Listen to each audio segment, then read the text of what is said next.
আজ আপনাদের সাথে শেয়ার করছি একটা প্রথম পাতে খাওয়ার মতো তিতা চচ্চড়ি।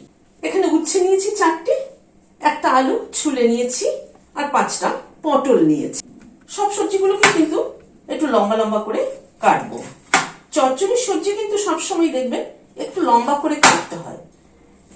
এই তিতা চচ্চড়িটা এমনই একটা প্রথম পাতে কিন্তু অনেকটা ভাগে এই তিতা চচ্চড়ি দিয়ে খাওয়া হয়ে যায়।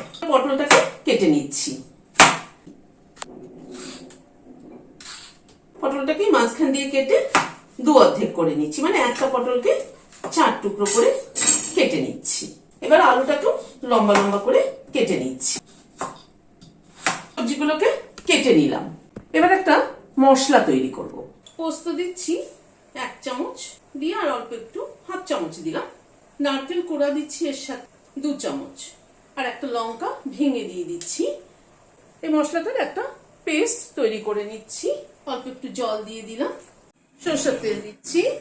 তেলটা গরম হওয়ার পরে এখানে 7-8টা কলাই ডালের বড়ি দিয়ে দিলাম। বড়িটাকে ভেজে নিচ্ছি। বড়িটাকে লাল করে ভেজে তুলে নিলাম। এবার ওই তেলে 1/2 চামচ কালো জিরে দিলাম। একটা কাঁচা লঙ্কা ফোড়নে দিলাম। 1/4 চামচ হিং দিলাম। হিংটাকে দিয়েও একটুখানি নাড়াচাড়া করে নিচ্ছি। প্রথমে আলু দিলাম। আলুটাকে আগে একটুখানি নাড়াচাড়া করে নিচ্ছি। আলুটাকে মিনিট খানেক একটু নাড়াচাড়া করে নিলাম। এবার উচ্ছে দিয়ে দিচ্ছি, পটলটাও দিয়ে দিচ্ছি। নুন দিয়ে দিলাম 1/2 চামচ, পরিমাণ মতো একটু হলুদ দিয়ে দিলাম। এবার সব সবজিগুলোকে একসাথে একটুখানি নুন হলুদ দিয়ে ভেজে নিচ্ছি। একটু ঢেকে দিলাম।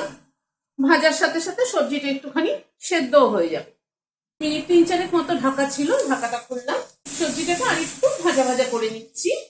সবজিটাকে আর মিনিট 2 মতো একটু নাড়াচাড়া করে নিলাম। এবার এই পোস্ত আর নারকেলের পেস্টটা দিয়ে দিলাম। ঢেলে দিলাম জল দিয়ে ধুয়ে। সবকিছুকে দিয়ে আবারও একটুখানি কষিয়ে নেব। এখানে হামালদিস্তা নিলাম, তাতে বড়ি কটা যেটা ভেজে রেখেছিলাম দিয়ে দিলাম। বড়িটাকে একটুখানি গুঁড়ো করে নিচ্ছি। বড়িটাকে দেখুন এইরকম গুঁড়ো করে নিলাম। এবার বড়ি গুঁড়োটা দিয়ে দিলাম। দিয়ে বড়িটাকে মিশিয়ে দিচ্ছি। লাস্টে একটু কাঁচা সর্ষের তেল অ্যাড করে দিলাম। তাতে ফ্লেভারটা কিন্তু দারুণ ভালো হবে।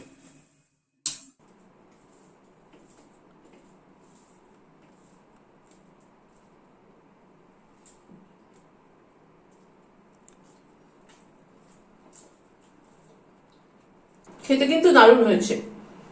আপনারাও বানিয়ে দেখবেন। এরকম একটা তিতা চচ্চড়ি প্রথম পাতে খাওয়ার জন্য দারুণ লাগবে কিন্তু।